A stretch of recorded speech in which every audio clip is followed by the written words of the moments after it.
Hi friends, my name is Megan and welcome to episode 50 of A Naughty Mess Knitting Diary.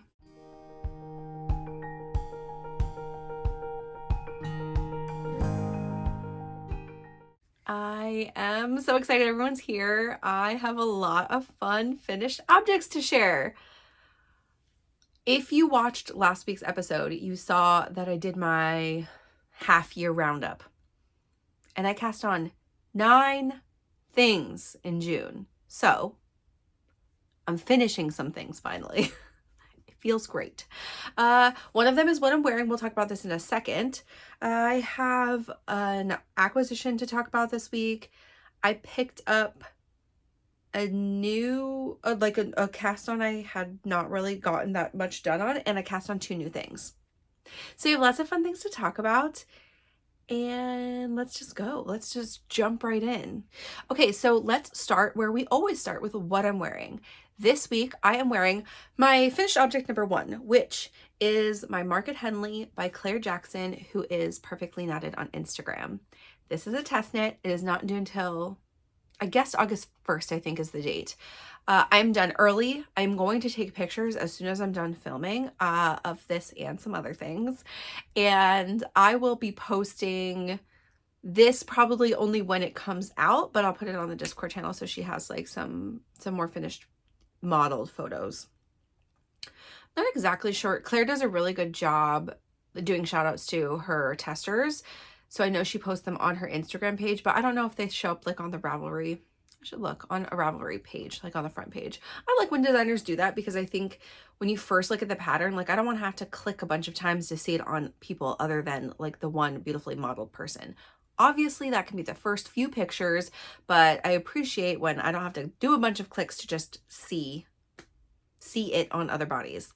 Tori Yu does this. She always puts like a bunch of the tester photos so you can just see it right away. Anyway, all this to say, I don't know if that happens, but I will take my modeled photos. Here I am. It's so cozy.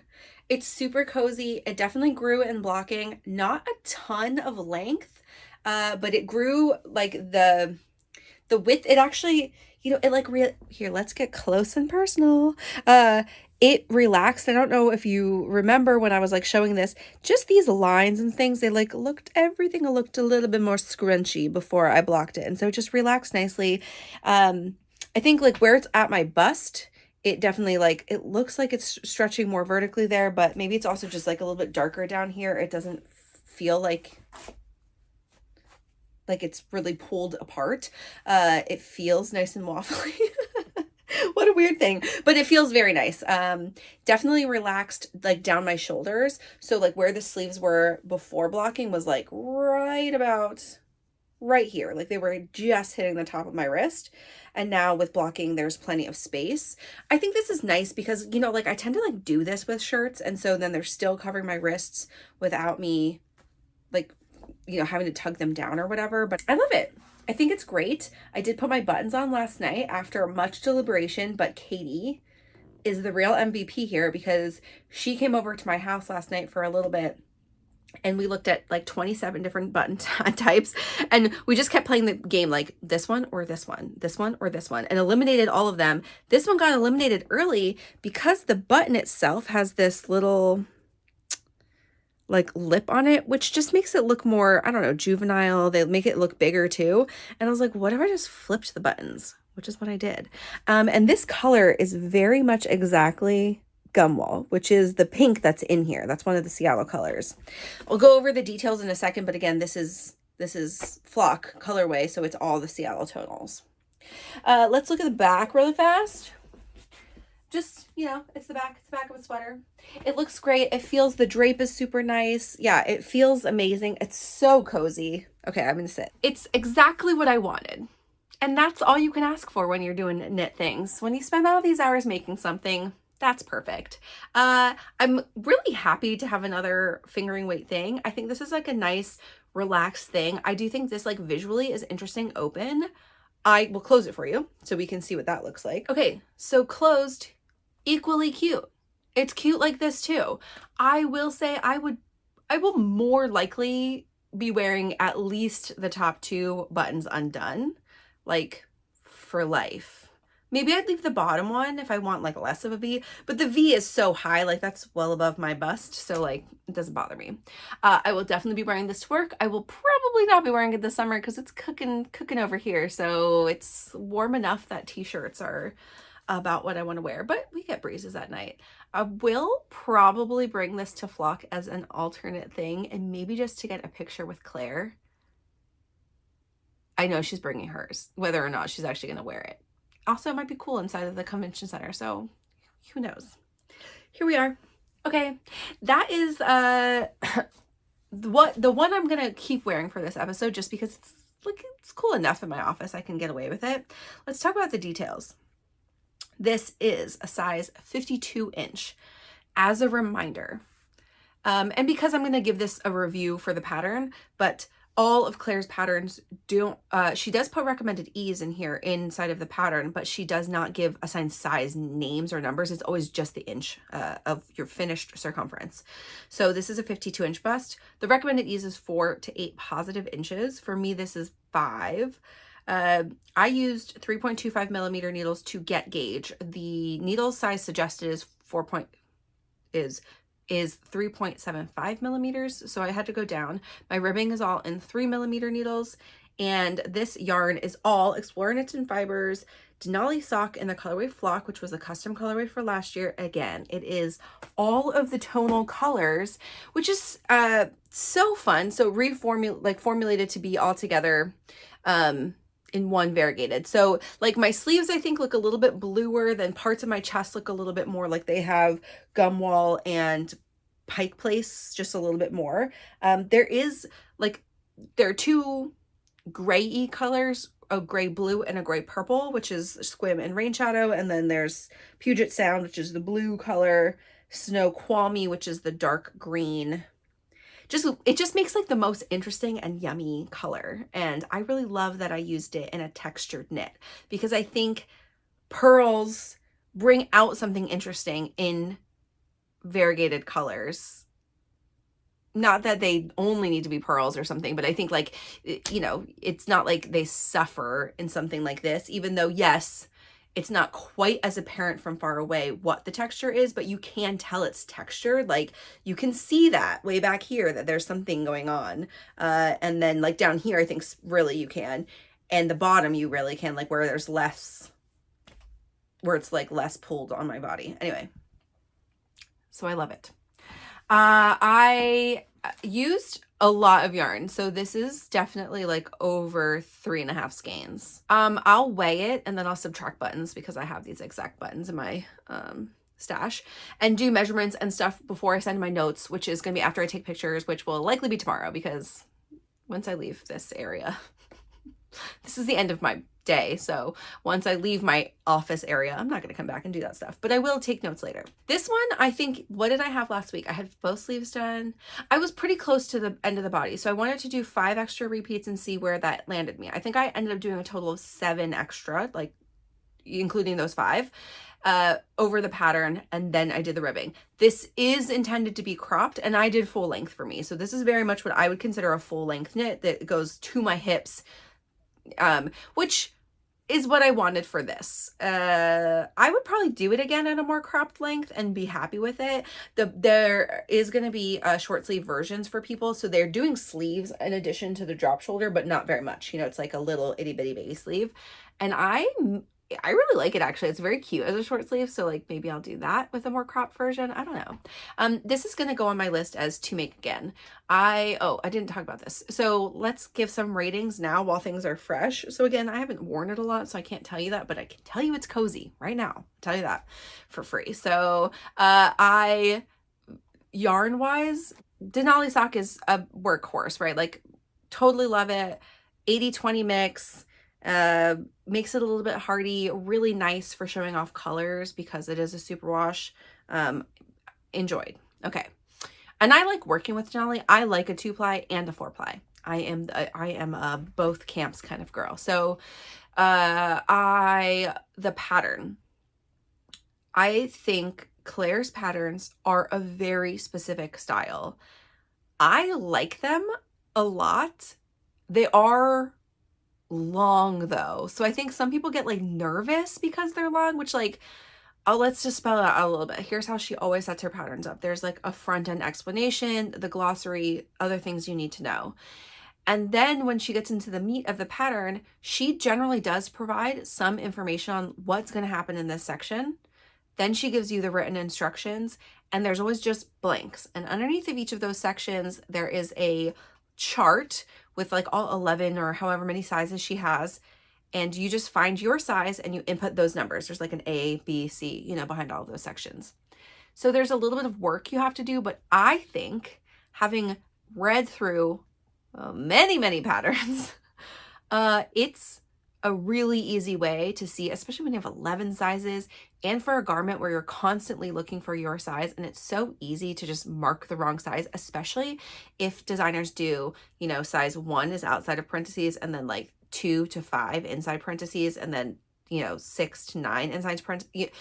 As soon as you get those middle sizes inside parentheses, it's so easy to look somewhere else. Even if you highlight them, even if you whatever, I have done it wrong. I have looked at the wrong number and been like, crap. So to note, just for you to note, I don't know.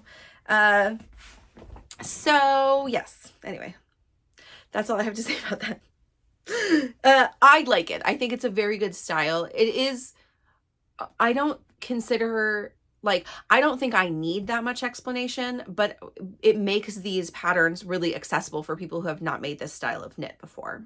And this is a drop shoulder, like the back, you see this, how the seam sits kind of like behind my shoulder. That is like a sort of a specific style that some people haven't done before. So, cause you pick up and do more of like your front and side knit. Anyway, so yes to that. And then fit, great. I think it's amazing. I do think like I could have done one or two less cuff rows or arm rows, but I actually think I'm gonna like how this sits because I tend to do this, like, then I can move around and talk and they're not like riding up. Because what I have found is sometimes like a couple of older knits where it's not like it stops me from wearing them, but when I'm wearing them, I do notice that I'm constantly tugging they're just a little bit short, tugging the sleeves, and that drives me nuts. So I'd rather have a little extra sleeve than a little less. So let's talk about what my next finished object is. This is actually the one I finished second in the week, but this is the one I want to wear today. So we talked about it first. Here's the first one I finished this past week. And I finished this maybe Monday, but I didn't put buttons on until yesterday, so it was not done until yesterday. But here is the one I finished over the weekend, maybe like Friday even, or Saturday. That's my Elton Pullover. This is a pattern by Joji Locatelli. It is a sample knit for La Mercerie. It will be at Flock. It is made with some exclusive things for La Mercerie. So we'll talk about that in like a second. But let's talk through where I was last week, which was body done. And I think no sleeves done. Is that crazy? I think I had no sleeves done. I did these sleeves so fast. So first of all, this sleeve is only 10 inches long and it's at the same gauge as the body, but you don't stretch it. So you can see that my stripes look like a little bit different in the sleeve because they're not, they're like, they look a little taller because they're not stretched at all. And that's just what the sleeve is supposed to, that's how you're supposed to block it. It has like a 2.5 inch cuff, I think. And you do some decreases, but not a lot. Like there's like 5 decreases, I think, throughout the whole sleeve. So it's like pretty minor, and went so fast. Well, let's go through the details and then I'm actually going I'll do a thing. This is a size 4. It is a 56 inch bust. It's supposed to be 16 inches of positive ease. So lots and lots of space. It's made with a 3.5 millimeter needles throughout the whole thing, except for the cuffs, which I think were 3 millimeter needles. I didn't write that down here, but I'm pretty sure it's 3 millimeter. It is made with like the shop exclusive for La Mercerie colorway and base called Merino Twist, in the colorway Autumn Hydrangea from La Bien Amy. It is a 75-25 mix of merino and nylon 2-ply, 465 yards for 100 grams. And then the mohair is a Durerum Natura Berenice in the color of one. It is 55% super kid mohair, 25% silk, 20% wool, 230 yards for 25 grams. And it was really nice to knit with. I really liked it. I think I would probably use it in a project. I think it gives, it's like somewhere like closer to mohair, but slightly more dense. Not as fluffy as Surrey by any means. But yeah, so here it is. So here's what I'm going to do is I'm going to change into this one because yes, this is not the size I would knit for myself if I wanted that much ease, but this is maybe the size I would actually knit for myself, and I will show you. Okay, here we are. This is a size 4 on me. So this is like 9 inches of positive ease on me. It's still nice and boxy fitting, but it's not as oversized. So, I mean, I would be a size 5 likely. I don't know what the measurements are on that. But I think it fits really nice. Actually, I would not make a size bigger because I don't want to swim in it. But like the drop is pretty nice. It's pretty generous, you know, like having that extra space. It's definitely like pretty far down my arm. There's not a lot of stitches in the sleeves. So I will say, like, and if you look at the pictures for Hohi's sample, like these are 10-inch sleeves because it's meant to be like a 3/4 E business, right? Like it's supposed to be not full length sleeve.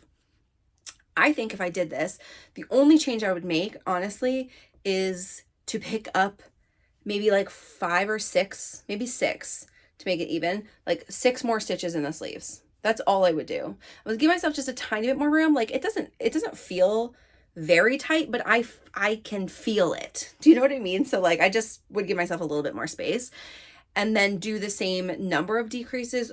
I don't think I would make them any more rapid. I think I would just maybe like do a couple extra decreases like right at the cuff, like do 1 decrease right at the cuff, and then I'd be like, you know, 2 stitches or 4 stitches more or whatever. You can see where the shoulder seam on this is interesting because instead of sitting on the back of your shoulder, it's really right along the edge here. And that's where you get the most of that like sort of color A. But like it did not use a lot of mohair. Like it did not use a lot of either of these colors. So I'll measure and weigh this shortly also. And I'll probably take a picture in this because I can wear this one as a sample. Anyway, I think it's like a great way to use the colors, and it's a really good way to show off. Yes, this is like a plain with a variegated, but you could do 2 variegated or 2 that are really close or 2 high contrast. Like this is much more high contrast than Hohi's example. But yeah, it's like a really cute, it's just really cute. Okay, here's the back. Definitely one you have to wear a tank top with. Like you can even see my like bra strap's a little darker. Like, yes. That's the thing. Okay, let me go back. Also, it's interesting to note that like, even though that is a really open gauge, that mohair like holds heat a little bit more. That made me hotter wearing and showing than this did, which is definitely a denser knit thing.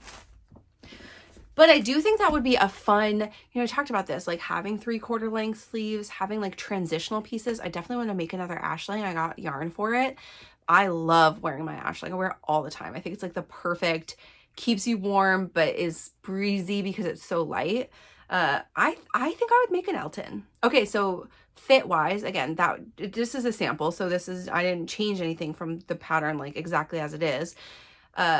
I was nervous that it would be too tunicky, like too long, but I think the length is good. And I think I would just make that one change for the sleeves. I don't think I'd change anything else in the pattern. I do, but I like the fit. So I think I would make it again. As far as reading the pattern and like understanding it, it's very short. It's a short pattern. There's not a lot. I wasn't confused anywhere, but there's not a lot of like extra information. It's definitely something you could make all in one weight if you wanted as well, as long as you just like hit gauge. But I think it's like a fun way to show off those things. Reviews of those yarns, I did like the Berenice a lot. I thought that was interesting. I haven't worn it, so I can't tell you if it's like much softer. I mean, I put that on, but like putting on for 5 seconds is hard to tell. I think I would probably risk it and try it on in a sweater. And I like that color combo. I don't like that color combo on me. Like you didn't really see my face when I showed you, but like it's not really cute. Like I'll take pictures with it, but like that pink is just like not a good tone for me. Maybe it's just because it's like too close to like what like color my cheeks get, which you would think would be cute, but like it's just something about it. That washed out color is like not great for me. So that's all for that finished object. I have another finished object. I finished this one yesterday too. I finished it really on Tuesday, but I did not put the pocket on until last night. And so I did the pocket of my Color Tip Tee. That's right, people. 3 finished objects this week. That's so crazy. This one I had a lot to go. So I don't think I had even finished. Gosh, I don't even know. I think I had to do the whole sleeve, the whole second sleeve, and then I knit like 5.5 inches of body, maybe even 6 inches of body, and then the hem this week. Partly because this was my desk knit and I had a bunch of meetings this week, so I like got a lot of this done like Monday and Tuesday, and then I did the hem Tuesday during knit night, which we just did virtually as just a few of us. And then I did the pocket last night, but I blocked it first, and then I didn't block the pocket, which I could steam it if I wanted to, but it's fine. I like that it's very blendy, but the pocket itself I did use a different yarn, which no, I did not end up using Autumn Hydrangea. Let's look close. I actually used Legend, which is a Malabrigo yarn, partly because I just like didn't want to mix the 2-ply and the 4-ply. Not that it really would have mattered. But I had I had this nearby and I like saw it next to this and I was like, oh, actually that's even more perfect because it blends without being like too distractingly like different, but it is different. So you can see that there's a little something there. Okay. Let's talk details on this first. And I'm going to wear this one next week. So this is the Color Tip Tee, which is a pattern by Emily Curtis, who is Weaker on Instagram. Gently Chaotic Knits is her pattern making name. I will do measurements, so I think we'll just talk about more of this next week, but I cast on the stitch count and everything for and pretty much knit to pattern for the size 52-inch bust, which is a size 6. I am off gauge though, so it's definitely not 52 inches. Recommended ease is 4 inches, but I'm probably like close to 0, maybe negative, I'm not sure. I used 3.25 millimeter needles throughout the whole thing, including all the ribbing. This yarn is the fingering weight base from Junie and Sai, and the color called Learning to Fly, and it is a 75-25 Superwash Merino nylon mix, and it's 462 yards for 100 grams, and it's just like a really yummy, like perfectly variegated. I did helically knit this, but like the color distribution is so nice and lovely. And yeah, I do think the sleeves look a little bit darker, but like it's not distracting when it's on, and just like overall is so nice. The things I modded really is only the neckline. So you'll see this next week when I put it on, but the neckline for the like for Emily's first sample is like rather close. Like, you know, it's like if this was buttoned sitting up there like that.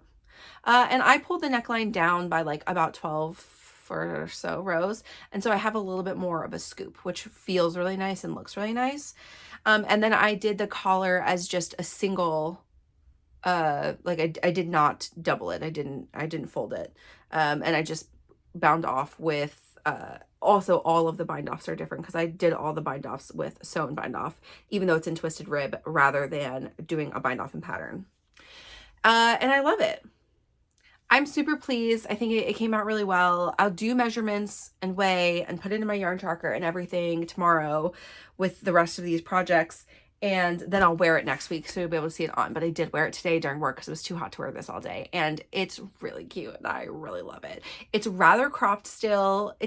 I think the only thing I would change, and we can talk about this when I wear it next week, is that there's no bust shaping in this. And for whatever reason, for like how the construction is, I definitely think it's more noticeably like scooped in the front, which I don't have a lot of knits where it's like that.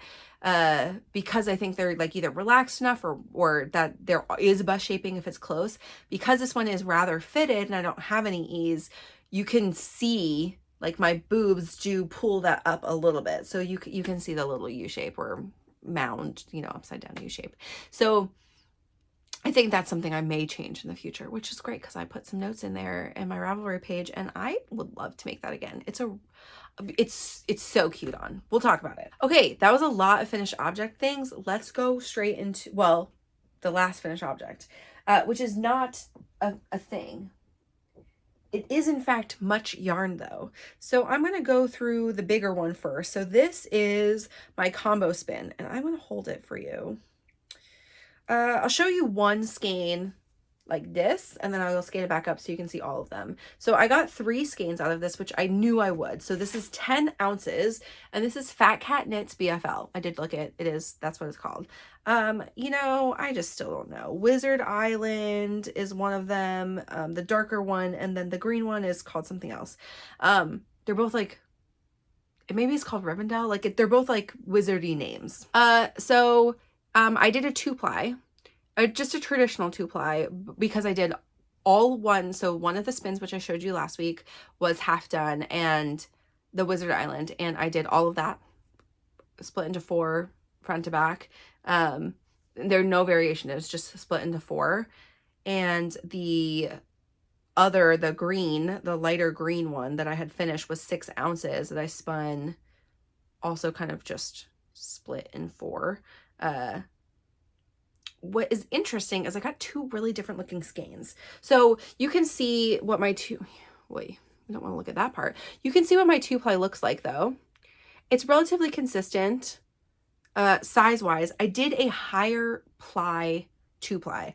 I both spun this with a little bit more twist than I had been the last time I did BFL, and I plied it with a little bit more twist so that I could truly get, you know, I was like really jealous. I was looking at some spins that Jess from La Mercerie had done, and I just was like, why does her 2-ply like look more plump and like less, I don't even know what I would describe mine as, like loose looking, right? So I was like, I guess I just have to apply it together more, which is what I did. So let's look at these. So it's kind of fun because these 2 skeins are just what I spun from front to back. You know, like in theory, I split this into 4, spun them all one after another, and then I did this for both of them. So you would think the skeins would be kind of consistent, but they're really not. Like, this has so much more blue in it, and this one is like kind of got some like darker greens in it, or they pop because there's a little less blue. And even if I totally unwind the skeins and just like lay them next to each other, you can see this one still does actually have more blue. It's not just what's facing, and this has less. And then I had leftover of the whatever the other green, not Wizard Island is, because, and I knew that. And so this is like this bright green. That actually makes such a fun little gradient. So this has none of the Wizard Island in it, but like that middle one really does like have so much more of this color in it than it does the blues. And I did the skein itself as like from blue to blue again. So it was like really half of the Wizard Island spin. That's what I tried to do so that they would be kind of consistent, and they're not, they're different. There's something I did here and I don't know what it is to make this green way more pronounced in the second skein. So who knows? You got me. If somebody knows why that happened, let me know. But I'll pop a picture up really quick actually of what they looked like before I spun them so you can see. And that's them both rewound, and you know, there's only so much you can see from that, but I really like how they came out really consistently. How I did this is I put it onto a winder, and then I just spun from the inside and outside, and it worked pretty well. Consistency is like pretty close between the 3, so I didn't spin them at really different weights, which is nice across the two braids. Yeah, I'm pleased with how they came out. Okay, to me though, I will say this is like really screams like Seattle Sounders colors, or like just Seattle sports teams in general. This is like the Sounders to like the Mariners with, you know, like a mixture of the Seahawks in there. Like it's just like there's something about blue and green together that's like now all I can think about. So I said that to Mike when I was doing this, and they're nice. They're really pretty. Like I would make something for myself, but when I told him this, he was like, oh, he's like, yeah, you're right. And I was like, well, would you want something made with these? And he was like, I mean, I would take something. So I was like already thinking of another sweater for him that I might get done for next birthday. And he is Icelandic. He's 50% Icelandic. His grandparents, straight from the island. So, or his great grandparents. So this was something that I think maybe I'll do like a gradient this way or this way. I think this way maybe is nicer. I love him in greens and blues. He's blondie, so just good colors for him. So I think maybe I'll do something with a color work yoke. Maybe I'll hold it double because like a worsted weight thing would go a lot faster than a fingering weight work, but I don't know. Who knows? He's not much one for wearing scarves, so that's probably not what I would do. So I think I would use it in a sweater and then maybe give him an accompanying hat because he will wear hats. That is my fun spin. Okay, BFL. I will say it feels not ropey, but not quite as soft. I mean, maybe this is what my BFL spins have kind of felt like all of them. They're just like, they feel kind of hardy. It definitely doesn't feel scratchy. It feels like nice and soft. It's definitely next to skin soft. It just feels hardy. You know, take that as you will. It's not a superwash merino. That's what I have to say. So here is my non-BFL spin. So this is a little baby skein of a 3-ply that I did with that Shanico little floof sample I got from Yarn Jam. So here is a 3-ply Shanico. And the singles are also spun a little bit tighter, but like as a reminder, this is the same amount of fiber, guys, as my 2-ply. I think I would like this if it was more consistent, like for something, but now I'm sort of wondering if I want this as my sweater spin or if I want to have a 2-ply that's just going to be a little bit more airy and fluffy. I don't know. I'm going to get the wraps per inch for this, the weight, the yardage, and sort of figure out like what this gets me to. This is definitely like a heavy sport DK. I mean, it's probably just a DK. It like consistently kind of feels like that.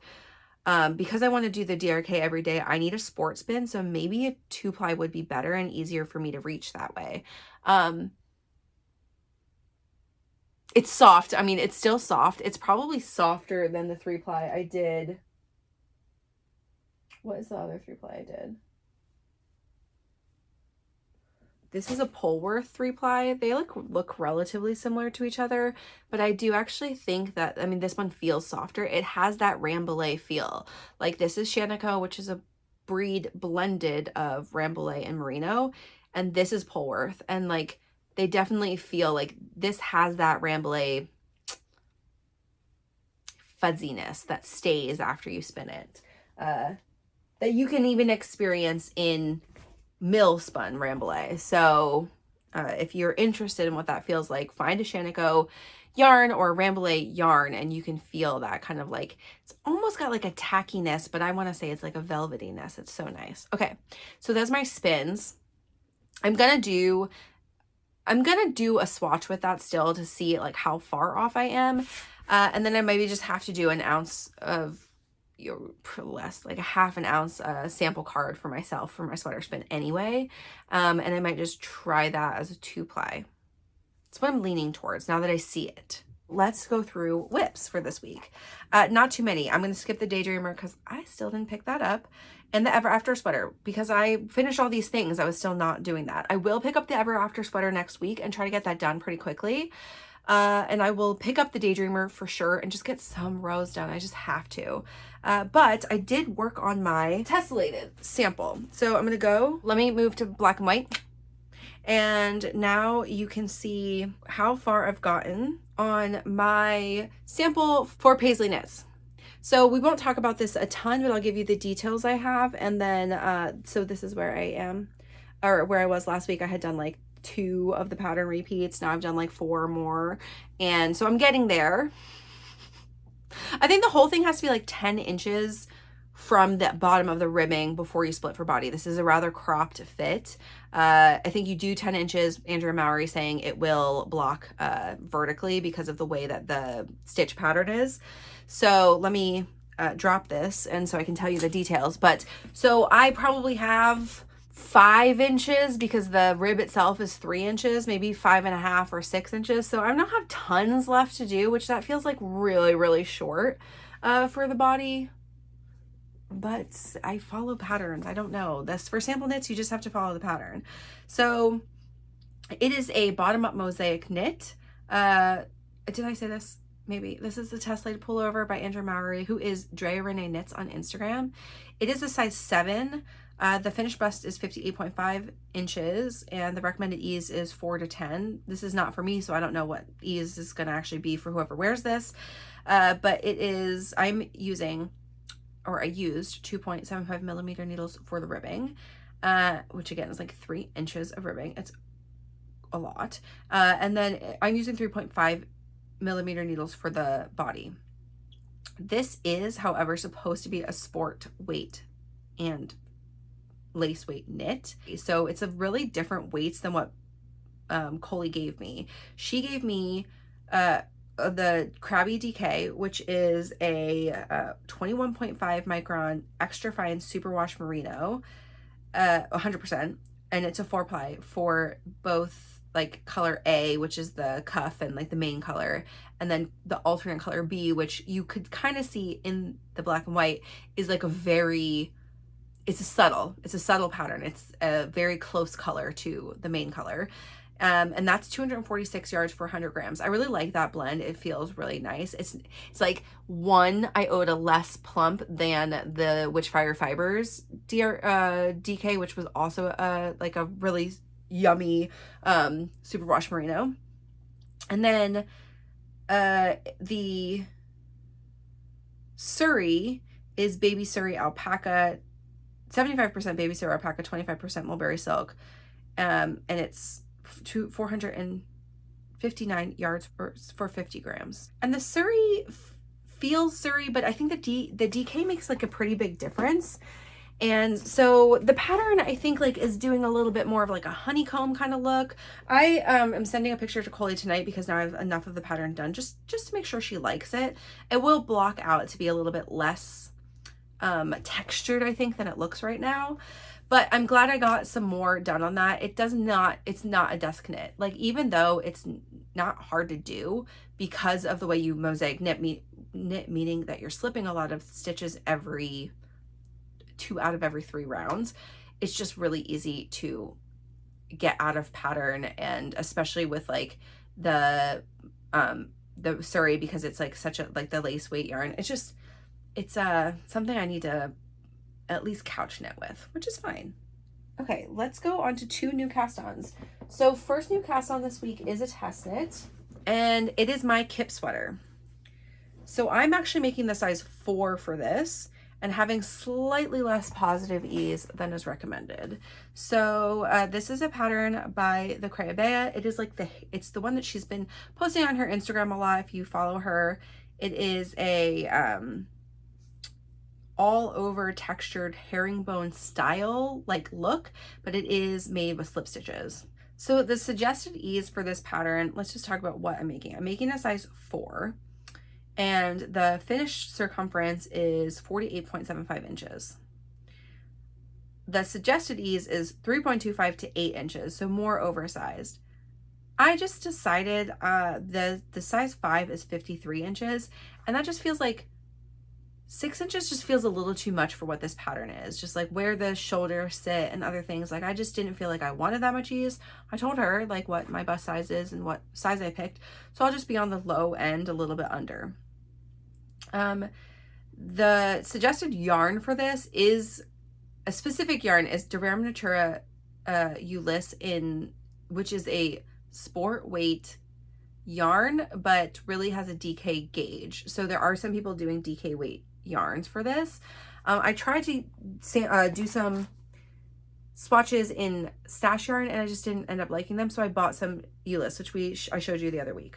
I have done all of the back increases, so here is where I am right now. This is built a lot like this one, where like this knit where you only, actually I'm not sure if this one was this then short rows. It was probably this then short rows. So there's 2 ways you can build these kind of like humped back things where you're it will sit on your back shoulders and your front panels like build and pull along that more.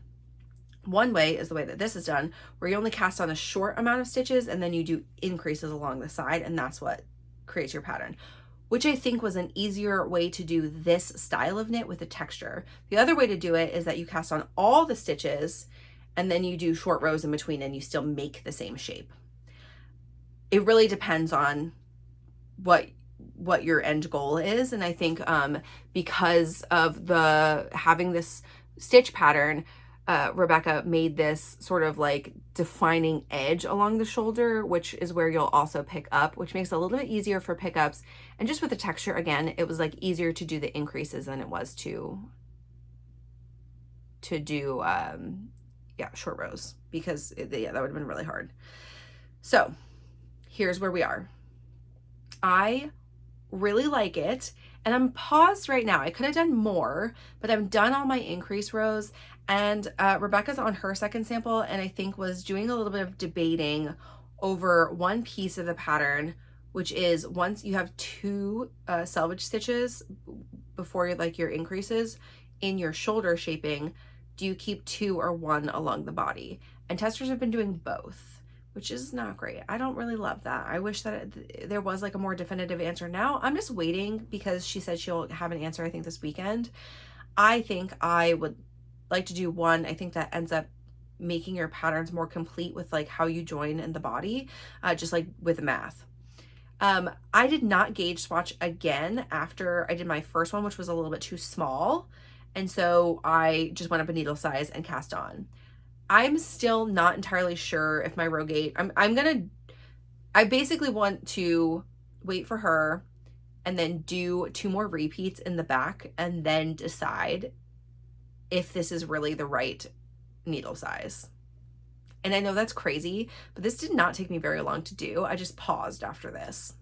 So I love the color. Like, how much we love the color. This color is so good. Okay, so this is called, this is de Rare Nature Ulysse. This is what I bought from La Mercerie, and it's called Confiture de Rose, which is, means rose jelly.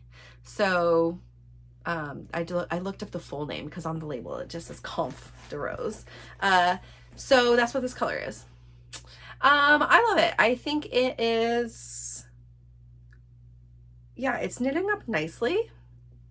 I don't know what to say about it. I like the stitch pattern. I will be really glad to do this in the round. I don't love to do this pattern flat because it's much harder to read your knitting in the back. Even though you can kind of see where the texture goes, it's just like I had to, basically every time I flip to the back, I have to like study the front for a second, figure out where I am, and then go. And part of that is because the instructions, as I have said before for Rebecca's patterns, are much less spell out every row for you than some American designers. So this is one where she's sort of says, you know, do your increases in this very specific way, but follow the pattern. And as you do your increases, every row is going to start a little bit differently. Actually, they end up kind of starting, every other row starts the way that you would expect because you're always adding on both sides. So it was actually like became kind of mindless, but she doesn't for each size tell you exactly like where you're going to be in the pattern. I don't hate it, honestly. I think it was fine to do. It is a little bit more annoying. Like you have to think a little bit more. Once you get in the round though, it's just going to be like Speedy Gonzalez. It's going to be super easy to do. So that's where we are.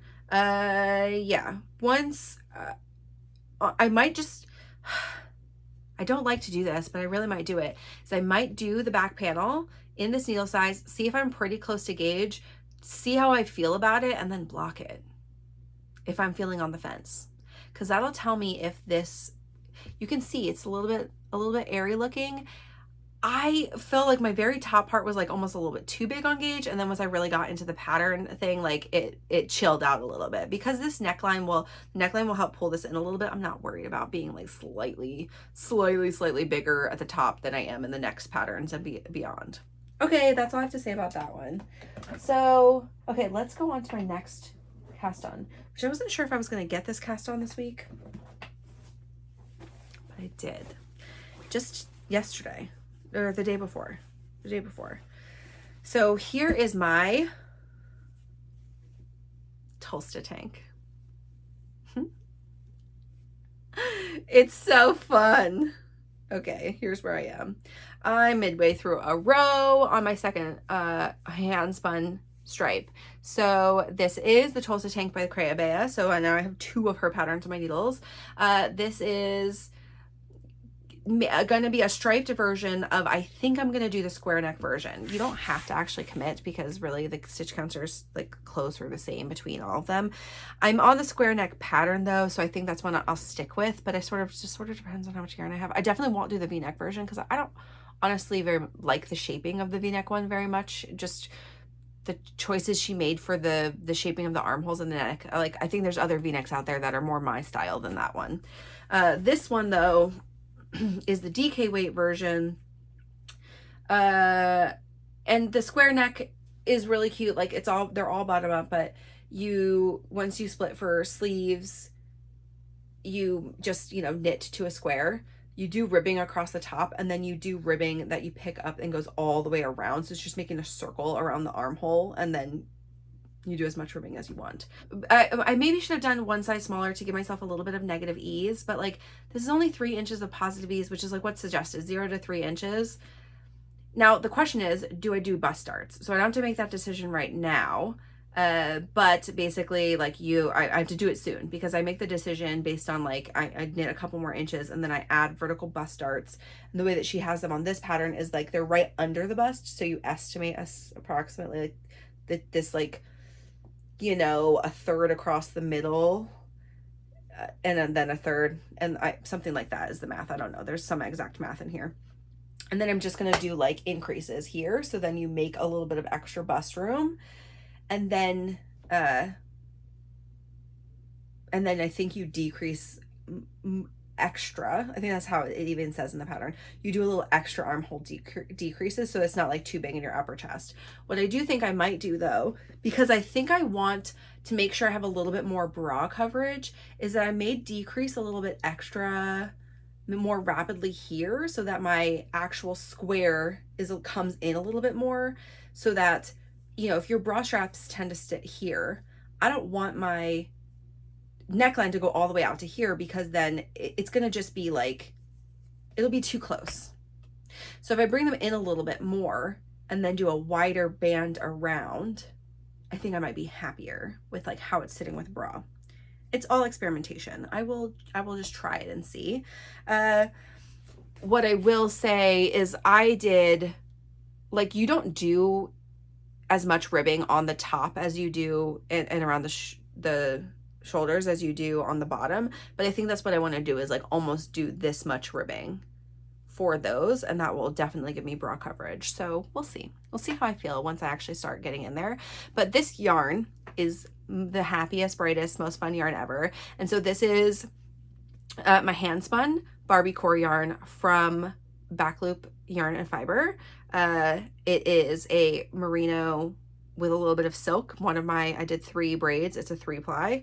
And the third braid had silk in it. It was merino silk, and the other 2 were just merino. And the white is Madeline Tosh DK, I think. This is really old, not even in my yarn library, just like something I had like most of a skein of from some other project.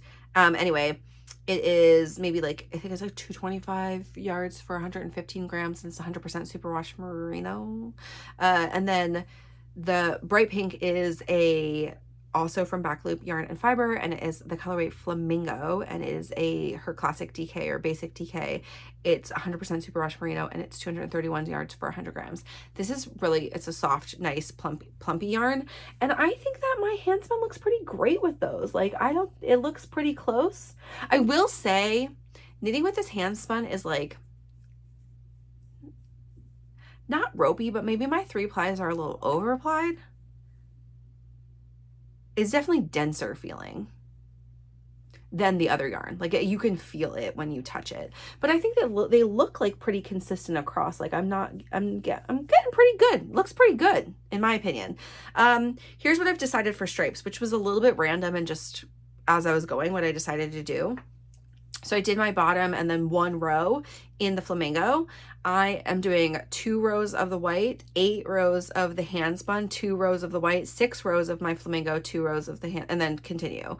So every stripe will have the white border, which I really like, and a little bit extra on the hand spun because I want it to just showcase that a little bit more. Plus, I actually have more of that than I do of the flamingo, maybe mildly. I had like 2.5 skeins of this flamingo.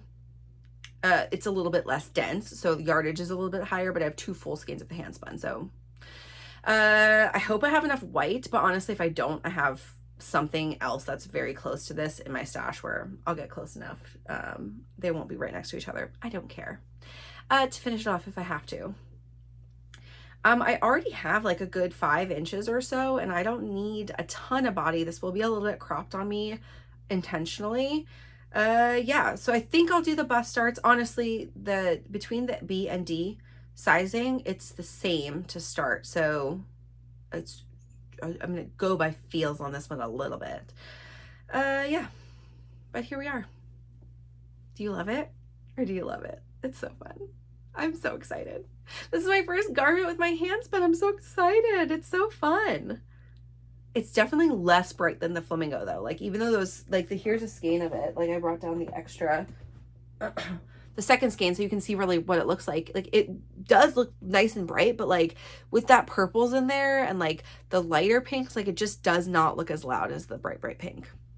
I'm glad I'm using them together though. What was I going to use this flamingo for otherwise? Like maybe a hat, but like this is going to be so fun. So that is where I am on the 2 new cast-ons this week. Last real thing to talk about this week is my acquisition. So I think I told you all like many moons ago that I was putting in an order for the Paisley Nuts summer collection. She had a pretty quick turnaround for this. It was like 10 weeks or 8 weeks. And I got mine from her summer colors. So how do I want to show this? Which first? Let's do the summer base I was most excited about first, and this is the only summer base I got from her. She had 3 new summer bases. I do a little bit regret not getting the summer cloud because it was so nice, but also knit wise, like I'm fine on yarn. I think she'll bring that one back because it was really popular, so I'll just try to get it next time around. This one though is her summer sock in the colorway Malibu Dream House. Is one of her Barbie colors from when she did the Barbie boxes, and this is 65% silk, 25% linen. It's real soft, y'all, and it feels nice, not at all prickly, even though there's a lot of linen in there. I see a couple of linen spots, but like it's really not as that noticeable, and it's so pink and it's so fun. The superwash versions of this pink were almost like too flamingo for me, like close to that flamingo color, like too neon. This one dulled it a little bit just because of the way that you know, having the natural bases, the non-animal fiber bases, that yeah, it's just a little, it pulls a little differently, but I really love it. Like I'm gonna have another pink summer knit, probably not this year, let's be honest, but I'm really excited to make something out of this. I had a plan for this, and I don't remember where that text is. I think it was a text to Sylvan. I'll find it. But this one was for a tank top for sure. That's how much I got. I just got 2 skeins for a tank top. This next one I got is 2 colors that are on the Salty Fingering base, which is 100% non-superwash, sustainable, extra fine merino wool. There's Zesty and Butterfly Pea, and I'm obsessed with this Butterfly Pea color, like obsessed, and Zesty is like limes. Like I want all of the sweaters in this color, and maybe you could see why. Obviously I love this color. She put a color combo up though in one of the ones that like people requested, that was these 2 together. And no, this is not necessarily like my color. You saw me wear the Tolsta the other week. Like that color doesn't do a lot for me, but these together, yep, that's what we want. I actually think what I'm going to end up doing is a modified stripy turtle tank. I could do a mini mock neck in this, but I think I want the stripy turtle tank because I think what I want to change in it is do 2 stripes. I don't think I want to do micro stripes. I don't think I want to do 2 and 2. I think I want big stripes. I think I want like 10 or 12 row stripes. alternating throughout, and then this be like the main color for the ribbing and stuff. I know I can do it because as long as it's about 50%, that's what the stripy turtle tank is. And I got it done in less than 2 skeins because I definitely didn't use all the minis, and I didn't even use the full linen skein for that. So I'll be able to do it. And I want to even knit a little bit less because I want to just make that like a slightly more of a scoop neck, which will be really easy for me to mod.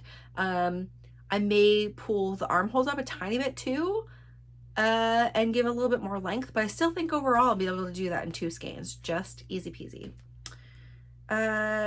And this is 437 yards per 100 grams. I don't know if I said this. So that's also like lighter than the Denali DK, so, or the Denali sock from Explorerness, which is what I made my Sharper Turtle Tank. So this one is going to be super accomplishable. Maybe the end of the summer, maybe next summer. Another tank top would be fun, but like, oh, I just love those colors. They're so, so fun. Okay, here's the last thing I got. And I got a t-shirt quantity of this, which for me is 4 skeins. This is Salty DK. Again, it's 100% non-superwash, sustainable extra fine merino wool. It's 246 yards per 100 grams. It's a really, really soft non-superwash. And this one is called Close Your Eyes Now Feel. And this color is like the color I probably wanted most, even though it's not really a me color, but it was like the summer color this year that was like calling to me the most. It's not, yes, not really my best color, but again, it's a summer knit. Sorry, I have a fuzz on my lip. It's a summer color that I think I can get away with wearing. I probably will do this all, like, I think I'll just do a knit, just this. My thought right now is I probably have just enough to do a Colette tee, or I could do the Poet tee in this, which this would be a really fun Poet tee, just like because it's leaves and it's open and it's like kind of light. I like that idea, but I really love the Colette tee, and because those eyelets are open, that screams like summer shirt. So one of those two. I'm not sure. But again, I don't know that I'll cast that on this year. Maybe. I want to do the same thing I did this year as I did like at the end of 2023 to now, is every month I just like had another t-shirt on my needles. Like I just always had a t-shirt or tank top on my needles, so that when I got to the summer, I had some extras to add to my wardrobe. And really, it didn't feel like enough this year still. And I'm ready and craving to be wearing t-shirts, and I feel like I don't have that many that I can go and pull from compared to my sweaters. So I'm gonna keep that up and maybe even do some more. Okay, I read so many books this week and I don't really know why. Like, I have no idea. The first one I finished was Daisy's Decision, and I don't even think I had started this before, but this is Icehome 15.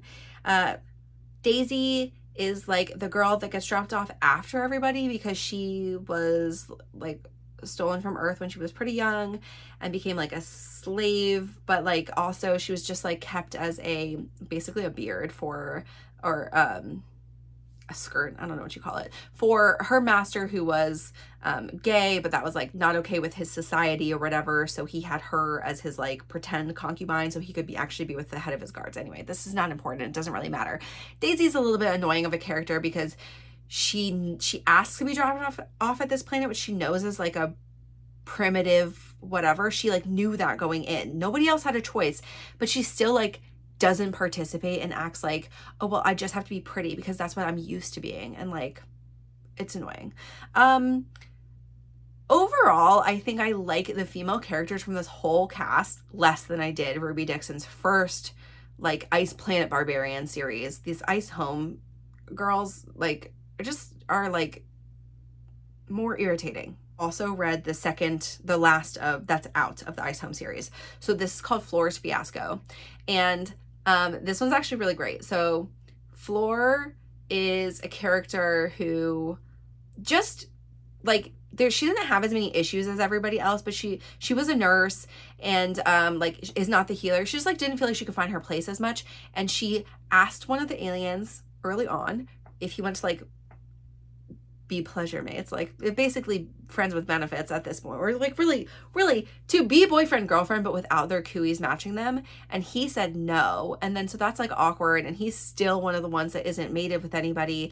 And then she ends up mating with somebody totally different, and it's like a surprise and shock to everybody, because he was sort of courting the other last female. So she's the last book that's out right now. There's one other girl that's not had a story yet, who is she was the youngest, and she does not have a book, was the one that was like trying to string along all the boys. Anyway, she's annoying, for sure going to be an annoying character.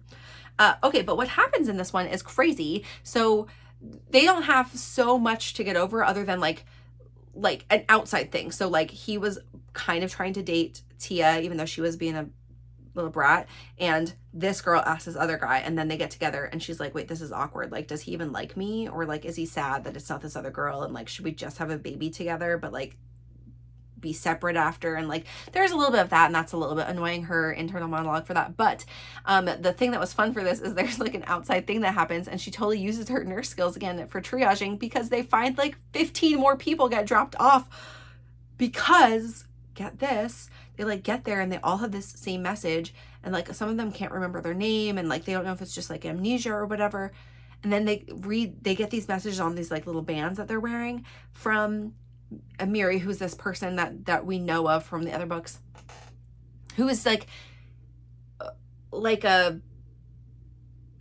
she's a smuggler, a space smuggler, and she was dropped off, like she came to the planet at one point and then leaves on her spaceship, so she knows where it is, and she's got a friend who lives there, and she knows like the situation with all the women and stuff. Anyway, she drops off all these people because they're clones, they're illegal clones made from humans that we don't know if there's any background from if they have real memories, or if it's just like they're human actual people memories, and we don't know why they're being made. And it's totally gonna come up, I don't know, at some point, I think next book or whatever, you're totally gonna find out that like, obviously, because at some point you find out like 4 books ago, and then they never really address again, like Earth implodes. It was just a very shady, like unrealistic explanation for Earth being sucked into a wormhole or something, whatever. And so the humans that are out there become a hot commodity. And so now illegal clones are being made, and there's going to be like just all of this like craziness. And I don't know if there's going to be a spin-off series just on these like 15 people figuring it out, or if Icehome's going to be like 30 books long. Don't know. Anyway, that's all that's out right now. I think another one will come out like this year or next year. Okay. So then I read,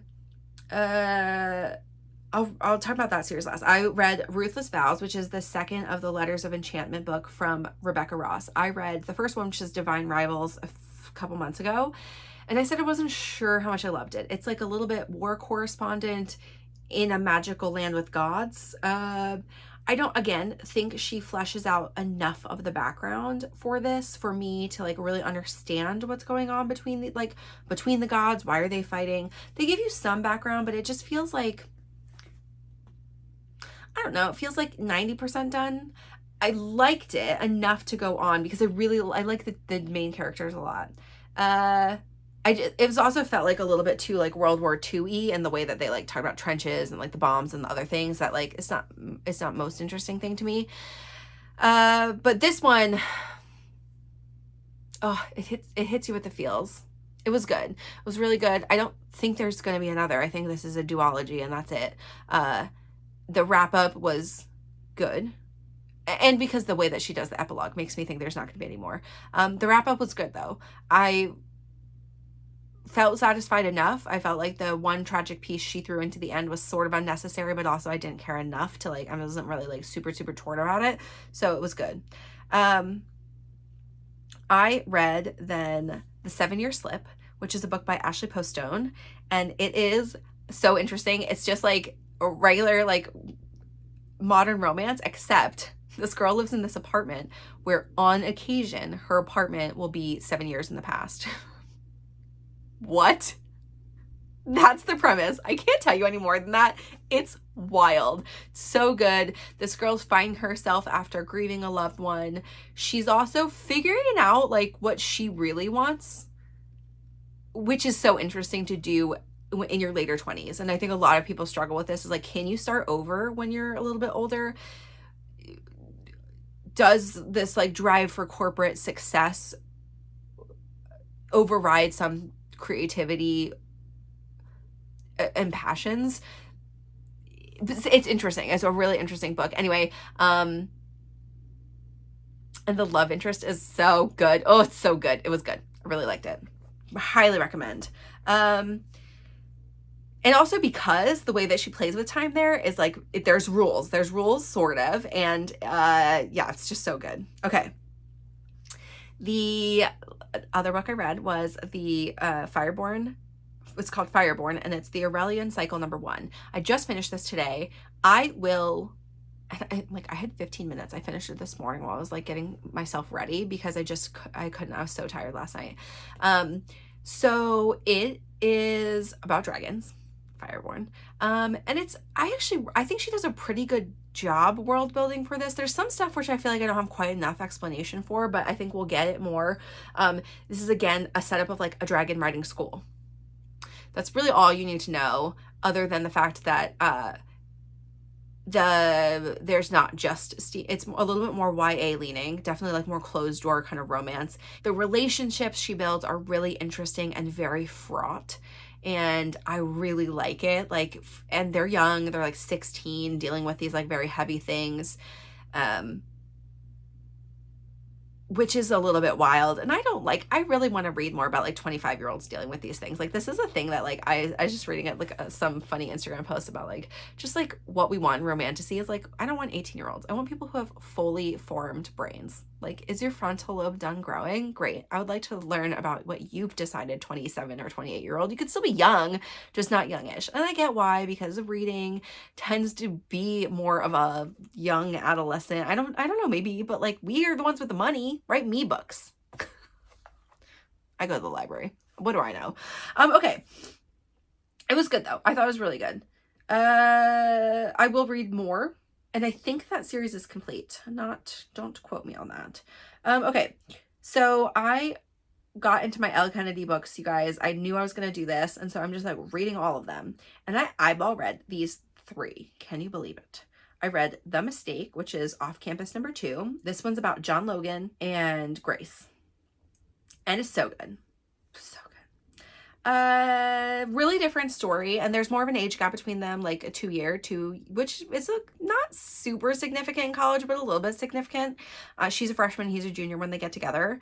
The first time. Anyway, that one was pretty good. Okay, #3 is called The Score, which is about Dean Hayward De Laurentiis, who's the little blonde hottie in their group, and Allie. And Allie is best friends with Hannah, who was the main character of the first book, and she's a drama major. And Dean is not one of the ones that was going to go on to the pros. So like Logan and Garrett are the 2 that are super hockey heavy. This one a little bit less so. A lot of these plots are like overlapping, so like we might have heard a little bit of secrets, but we didn't know what was going on. But like all 4 of these kind of happen mostly over some of their junior and senior years. Garrett's is mostly junior year. Logan's is a little bit junior and senior year. Dean's is mostly senior year. Yeah. And so is Tucker's. So the 4th one is called The Goal, and that is Tucker and Sabrina, and there's a shocker you hear in the 3rd one that is then going back to more of a secret romance. Secret something. That book was like maybe my least favorite because of it's not a trope that I love that much. I'm not going to tell you what it is because it'll ruin both the 3rd and the 4th. Surprise. But like my least favorite trope of the things that went on in that series. There's a 5th book, which is like kind of a 3 years later look into their lives, but there's a spin-off that's called Briar U, which is like maybe the slightly underclassmen talking about like it's some of their stories, and I want to read those. So and those happen like right after book 4, so I'm going to read those first, and then I'm going to read the 5th one. I think I've already started one of them, so I'm reading The Chase, which is about Summer, who is Dean's little sister and one of the hockey players, Fitzy. And I am reading Winter's Heart, which is Wheel of Time book 9 by Robert Jordan. I am really close to being done, actually. I only have a couple hours left of reading because I've been spinning so much. So I'm going to get a new spin project actually today. I'm going to pick something to do out of here. And then I will take that upstairs and I'll spin a little bit tonight. Yeah, so that one it's going. It's fine. I feel like this book has had less happen in it. So, and like because the characters are really spread out and where they are, I feel like haven't heard anything about a couple of the characters since like the very beginning. So, and I want to know what's going on. There's a lot of Rand in this book, which is fine. And finally, the thing that I've been waiting for happened, which is not surprising, but also it's like closed door Scandi. For them, this romance is not romancy, you guys. Like a lot of this perspective is from boys' perspective even when they talk about their people, and I'm like, do they even like them? It's like, I don't know. What else do I have to share this week? We are just a few weeks out from Flock, so I am gonna gather some more details and maybe I'll just message Jess and see, or talk to Sylvan if she can grab some more details from Jess Live. But I do think we're going to do a meetup at Flock, and we're going to just do it at Flock in the convention center. So she put out the floor plan now, and the way that the building is set up is like the marketplace will be on two sides of like open atrium space. So there's going to be a lot of space to sit and knit. Now I'm just not sure if there's going to be like tables or if it's going to be like whatever. And there's these big open gorgeous stairs that you can see the city from, so there's lots of windows along them, and like maybe we'll grab one of those spaces. But anyway, definitely doing a meetup for sure. I'm not sure which day will be better, but like we could do both, but probably it'll be the choir day Sunday, because I want to give people really their good yummy time to shop. And so my plan, I'll talk a little bit more about shopping next week. I actually think that's what I'll talk. So we have a couple weeks leading up to this. Like we are so close, guys. It is July 18th, and we'll have 3 more episodes before Flock, and the one right before is going to be the day before like classes start on Friday. So I'll film, the 7th or whatever that day is, 8th. So I think that episode will be what I'm wearing, because I probably won't make that decision before then, but I'll really need to know by then.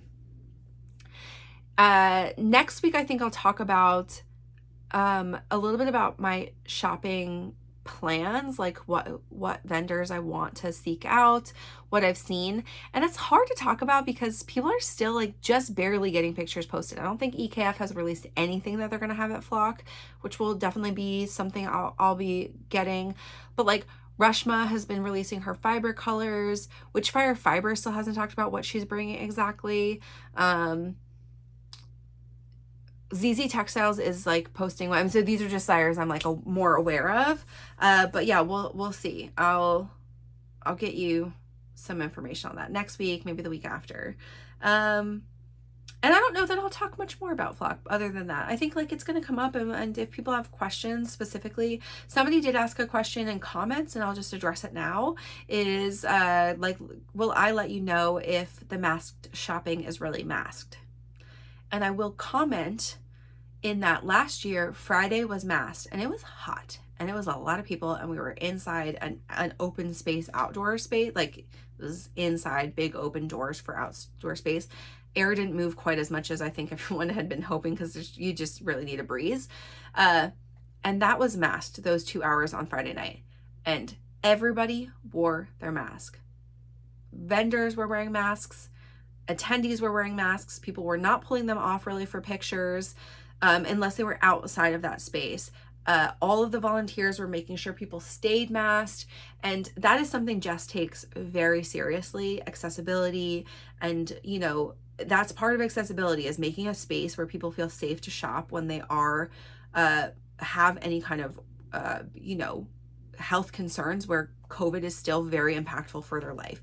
COVID is still out there. People are still getting it. There's been a whole rash of like outbreaks recently. So like this is still a thing, everybody. But those first 2 hours, Saturday and I think Sunday, are going to be mass shopping. And so, yeah, somebody just asked like, hey, can I let you know on Instagram stories if it actually will be mass?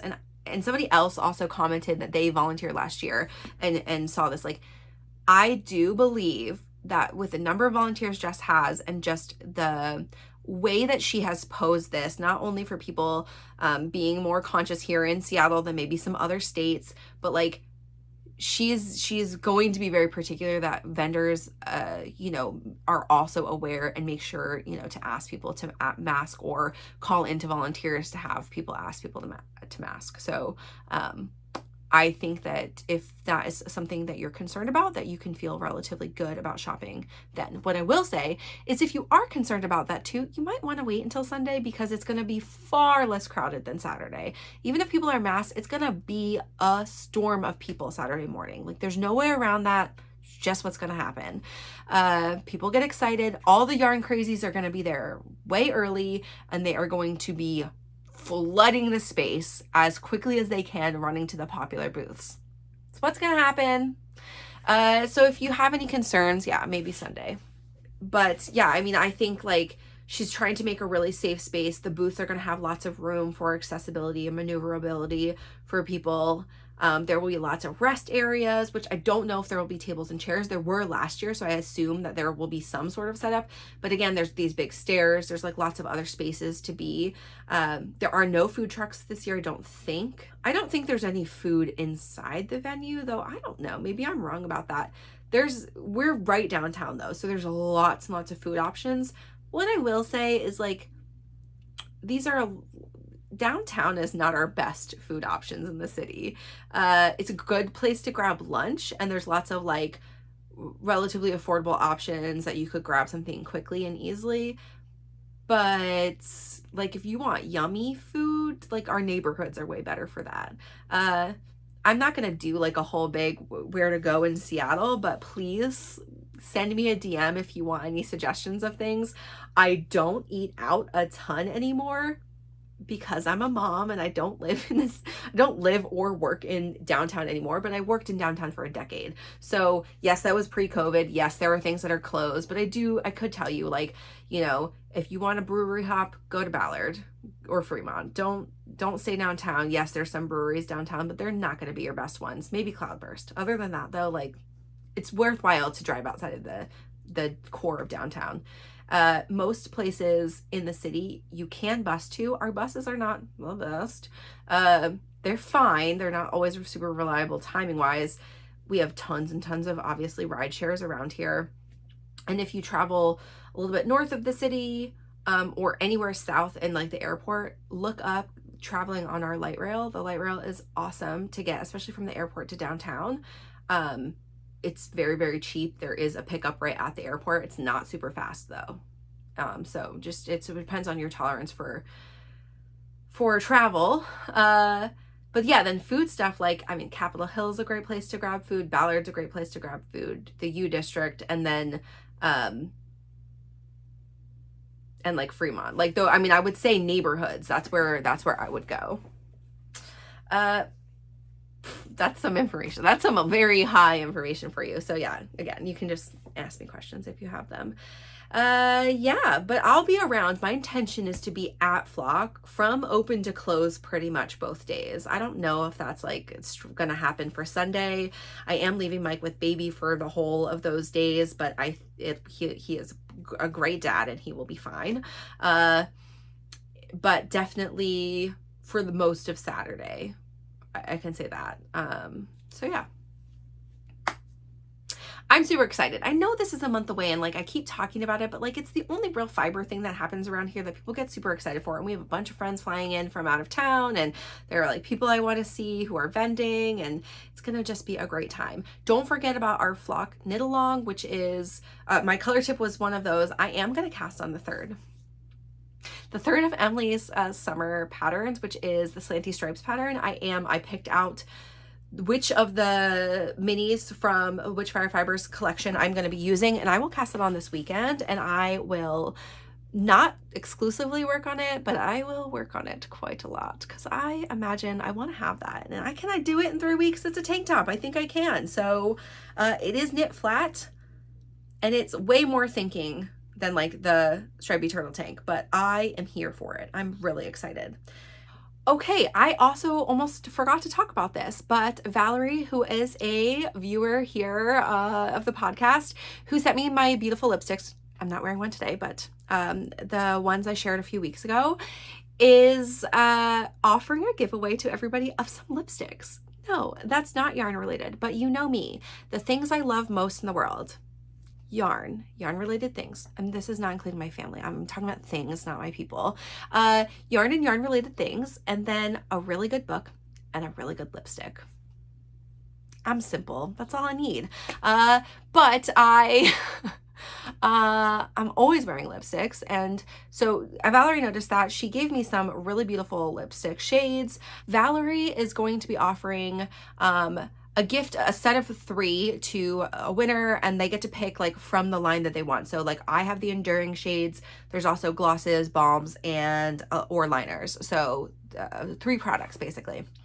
And she'll do shipping. She'll take care of everything for you. You just have to give her your address, which I will contact you when you win. But we're going to do this exclusively through YouTube so that I don't have a bunch of spam stuff happening on Instagram.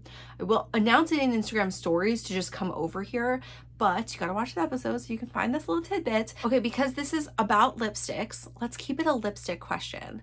I think my question to you is going to be, what is your like most common lipstick occasion?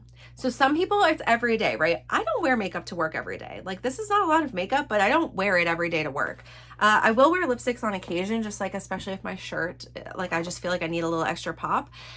But my most common lipstick occasion is the podcast. That's my answer to you.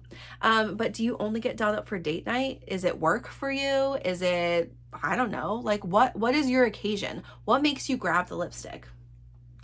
And if you're not a lipstick person, you can still enter and maybe get shades for one of your BFFs or your mom or your whomever you want to give lipstick to, your wife, your what, I don't know, whatever. But yeah, you can answer on their behalf then. Put your answer below. Everybody who gives me a lipstick answer is going to get, so regular other comments won't get entered, but if you add it to your regular comment, I read through all comments and comment on them. Give me your lipstick occasion below, your most common lipstick occasion. And I will, and if you want to throw me your favorite shade too, are you a berries girl? Do you like nude lipsticks? Do you like pinks? Are you like peaches? Like what's your shade? Just throw it below. I will go through everybody next week, and I'll do it on the podcast next week. So you have to answer, you've got 7 days to answer me. I will throw it on a little Google thing. I maybe will screen capture, probably not because I'm lazy, but I will let you know who wins. Okay. And then that person, I'll connect you with Valerie, and you can enter, you can win that way. That's how you're going to win this. I'm really excited. I think it's like such a fun, nice thing for her to do for us. So I don't have much else to say. You know, okay, I talked a lot more than I thought I would on this podcast, but we talked finished objects, we talked spinning, books, lipstick giveaway, don't forget, and some flock stuff. So yeah, I need those lipstick comments below for you to be entered. Again, these are just totally free to you. This is free. I get nothing from this other than Valerie wanted to share, and like, why not? I love a lipstick. So yeah, give me those comments below. I hope you're having a really wonderful day, night, whenever you're watching this. And always, I am available on Instagram through DMs, here in comments, and I answer all the comments. And yeah, find me there. I'm also on my Discord. You can totally join even if you don't want to knit one of those things. I'll open up a channel in the near future, towards the end of Flock, I think maybe, and just have that as like just regular general chatter. So if you want to join after the fact, I'll have other make-alongs throughout this year if anybody wants to join. This one's been really fun, and don't forget we have prizes, so I will be posting that Google Doc. I know I say this like every week, but I have it made now, so I'll post it to the Discord today for us to get those giveaway things ready for you, because I can't wait to give you some fun stuff. Thank you so much for watching. Give me a like if you had fun watching this. Subscribe. I love to see new subscribers to the channel, and always write me comments. I love to keep the conversation going below. Thanks. Bye.